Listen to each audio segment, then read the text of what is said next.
नमस्कार, मैं हूं सुरभि शिरपुरकर। स्वागत है आपका महाराष्ट्र वीकली में। नजर डालते हैं महाराष्ट्र की उन बड़ी खबरों पर जो इस हफ्ते सुर्खियों में रही। महाराष्ट्र की देवेंद्र फडणवीस सरकार विकास, आस्था और आधुनिकता को साथ लेकर चल रही है। सीएम फडणवीस के इसी विजन से 12 ज्योतिर्लिंगों में शामिल श्री क्षेत्र भीमाशंकर की सूरत बदलने जा रही है। मुख्यमंत्री देवेंद्र फडणवीस ने ज्योतिर्लिंग के दर्शन करने के बाद भीमाशंकर हेरिटेज वाड़ी प्रोजेक्ट का इंस्पेक्शन किया।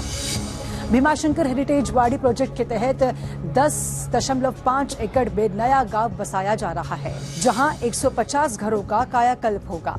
सीनियर सिटीजन के लिए सुविधाएं, ई गाड़ियां और बेहतर व्यवस्थाएं होंगी। इन योजना से श्रद्धालुओं की संख्या कई गुना बढ़ने और स्थानीय लोगों को रोजगार मिलने का दावा किया गया है। आणि मला आनंद आहे, आज हे सगळे जो भाग आहे हा मी स्वतः बघितला आणि जे काम चाललंय ते बघितलं। मी अतिशय समाधानी आहे। मला विश्वास आहे रेकॉर्ड स्पीड मध्ये पुढच्या वर्षी कुंभ सुरू होण्याच्या आधी यातलं 90% काम आपण पूर्ण केलेलं असेल।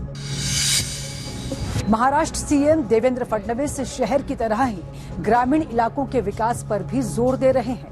उन्होंने गांव-गांव तक विकास पहुंचाने के लिए ग्रामीण जलापूर्ति योजना को सोलर एनर्जी से जोड़ने की पहल की है, जिससे न केवल किसानों को बढ़ते बिजली बिलों से मुक्ति मिलेगी, बल्कि ग्रामीण इलाके भी सोलर एनर्जी से जुड़ सकेंगे। इसके लिए राज्य सरकार सोलर पॉलिसी बना रही है और जल जीवन मिशन को इस योजना से जोड़ने की कवायद शुरू कर दी है।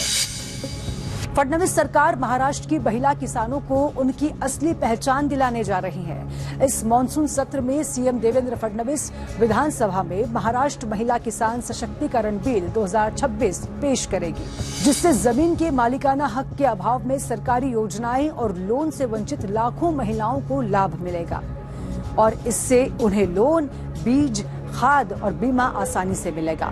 इतना ही नहीं, फडणवीस सरकार इसके बाद पशुपालन, मछली पालन और मुर्गी पालन करने वाली महिलाओं को भी किसान का दर्जा देगी और महिला किसान फंड के जरिए आर्थिक मजबूती का नया रास्ता खुलेगा। पुणे की गार्जियन मिनिस्टर और महाराष्ट्र की डिप्टी सीएम सुनेत्रा अजित पवार ने आषाढ़ी पालकी सेरेमनी 2026 को सुरक्षित और आसान बनाने के लिए समीक्षा बैठक की। इस दौरान उन्होंने सभी विभागों को मिलकर समन्वय के साथ काम करने के निर्देश दिए। डिप्टी सीएम सुनेत्रा पवार ने मीटिंग में आषाढ़ी पालकी में शामिल होने वाले हजारों श्रद्धालुओं के लिए रुकने की व्यवस्था के साथ ही पेयजल, शौचालय और स्वास्थ्य सेवाओं को बेहतर बनाने पर जोर दिया।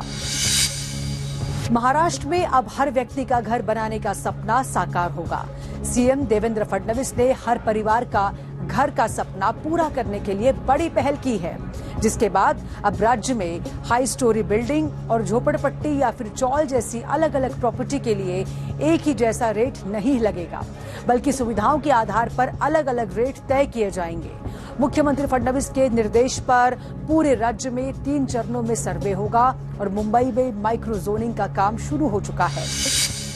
महाराष्ट्र के डिप्टी सीएम एकनाथ शिंदे ने मॉनसून के दौरान मुंबई को सुरक्षित रखने के लिए खुद कमान संभाल ली। इसके लिए मुंबई के सभी नालों की सफाई, लैंडस्लाइड वाले इलाकों में सुरक्षा, होर्डिंग्स का ऑडिट और इमरजेंसी सिस्टम को मजबूत करने के निर्देश दिए गए। साथ ही उप मुख्यमंत्री एकनाथ शिंदे ने एनडीआरएफ मॉडल पर disaster team, smart pump system और बेहतर समन्वय से मुंबई को सुरक्षित रखने के निर्देश दिए। महाराष्ट्र को हरा भरा बनाने के लिए सीएम देवेंद्र फडणवीस विकास के साथ पर्यावरण संरक्षण पर भी जोर दे रहे हैं, जिसके तहत सीएम फडणवीस के नेतृत्व में हरियाली बढ़ाने के लिए राज्य में 1 लाख पेड़ लगाने का लक्ष्य तय किया गया।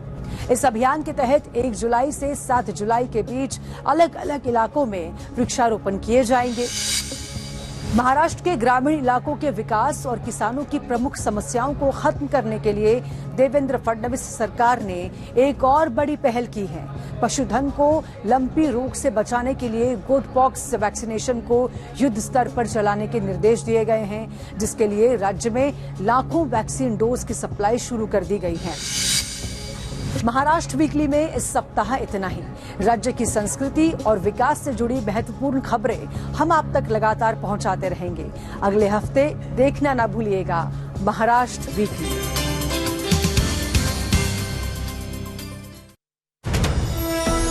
आप